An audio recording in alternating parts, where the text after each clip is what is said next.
get rejected for Stanford and then get accepted for Harvard.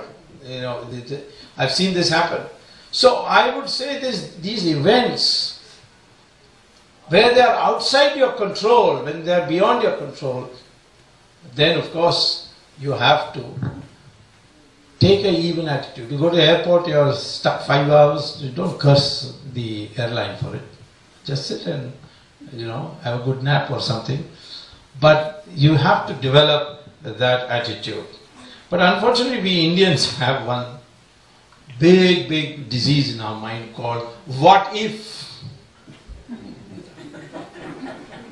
People ask me, what if in the end all these criminals come out free from courts? So why should I worry about that? It's going a long way off. In the beginning they asked me, what if the Supreme Court rejects your petition? Well, the Supreme Court didn't reject my petition. Now what if nothing happens? Well, lots of people started going to jail, more are going to jail. Dayanidhi Maran will go next month. After that Chidambaram will go. And if Raja is gone, then some Rani must go too. If it's a Tamil Raja, then a Delhi Rani must go. So, I mean, they are asking me. When I was fighting the emergency, I came to America because Jayaprakash Narayan and the RSS leader, the mother of Mule, they felt, what is the use of you being underground in India? Nobody knows what you are saying. There's so much censorship. So you go to America, because America you know very well. And you campaign there, it comes on Voice of America, comes on BBC, everybody will listen. So I came here. One question everybody asked, how will this emergency go? What if it doesn't go, what will you do? I said, I'll go old fighting the emergency, but I'm going to continue. But I had no answer. How will this emergency go? I couldn't know. How did the emergency go? Indira Gandhi declared election and she lost the election. Now could I have foreseen that? If I had even told people one day Indira Gandhi will declare election and then she will lose it, they would have thought I have lost my mind instead. You see. How can it be possible Indira Gandhi will lose the election? Same way today on the war against corruption.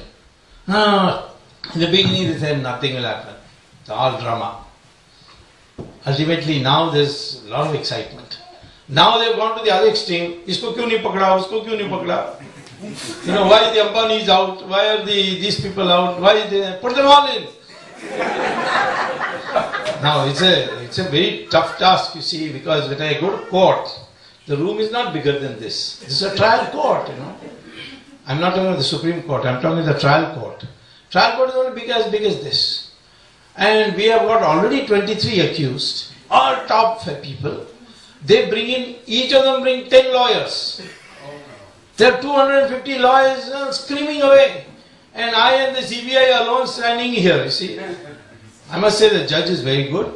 So he doesn't bend easily. But he also, we are benefited by the public mood. But this feeling of getting defeated even before the battle starts. British will never go away. Now none of you will remember this.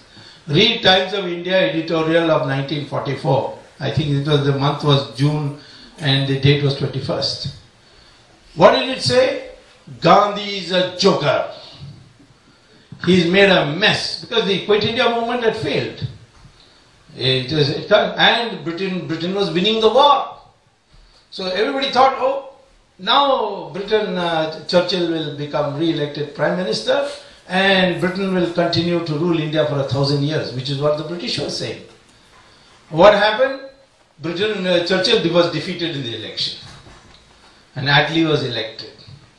Who could have foreseen that? So this mentality which causes maximum stress in the Indian mind is, what if? This you must wear out from. No talk about what if. I am working for this goal and that's all I see, nothing else. Like Drona asked Arjuna, that is what you have to have. So I would say that this question is this, when you ask me about stress management, I can say that it is the anxiety which causes stress, and anxiety arises because of your mind. You're constantly thinking of what if, what if, what if I get married, and after getting married, my child is born with a twisted nose and she can't get married, what will I do then? We don't think like that. There's no what if. Life is question of taking risks. Risk aversion is an Indian problem. I asked my students at Harvard at the end of the term, when this term gets over around the first week of August, now when you go, what kind of job will you look for? I said you can become a businessman, start your own firm, become a billionaire, or you can fall flat on your face. There's a depression that comes in, or an economic slide that comes in, and your company goes bankrupt and you're out on the street. Whether you would prefer that kind of a job where you can either be a billionaire or, or be on the street, or another job where you join a government office and your salary is fixed when you join, then every year 500 rupees will go up, and at the age of 60 you will get Provident Fund and you can build a house in Bangalore and retire. You know, this kind of job.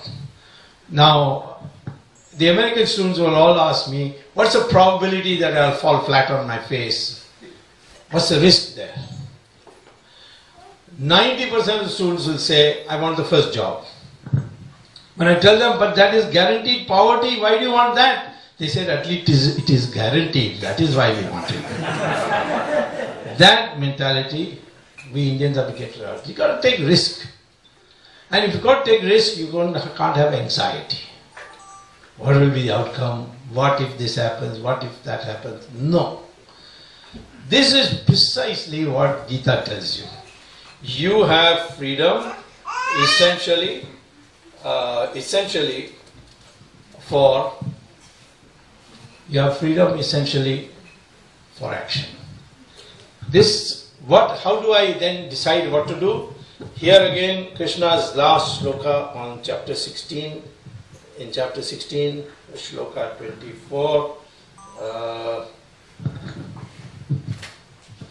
which I'll read out. He concludes that chapter. The chapter concludes as follows: ignoring the ordinances of the scriptures, he who acts under the impulsion of desire does not attain perfection or happiness or even his supreme goal. Therefore, the scripture is your authority in deciding what is to be done, what is not to be done. Knowing what is ordained by the scripture, you perform your duty. So, if there is adharma, you have to fight it. It doesn't matter what the consequences are. If there is corruption, you have to oppose it. You can't think of what will happen, I will be ruined, this will be that. You got to fight. Of course, you got to fight intelligently. You must acquire the skills of fighting. You can't just go tomorrow go and decide how to fight. You have to organize and so on. So, broadly speaking, I would conclude by saying that what our Hindu values teaches us, no other religion teaches you. Other religions may say, get yourself killed and go upstairs and you will find lots of lovely girls there. One religion may say that, another religion may say something else. But this blueprint for action is there only in the Hindu religion, which tells you how to control stress. That is why today, Sri Ravi Shankar, Ramdev or Dayanand Saraswati, all their ashrams are full of foreigners, rich foreigners. And you find rich people here converting to Hindu point of view, or at least accepting the Hindu concept. Because there you will find, if you study it properly, the scriptures, as Krishna says, all the prescriptions are there. And the fundamentals I have already told you. So what sort of person must you be to be stress-free? I would say, first of all, you must develop your intelligence, which is unbounded intelligence. Unfortunately, everybody thinks intelligence means cognitive intelligence, which means how much physics you know, how much mathematics you know, how much MBA, how much business management you know,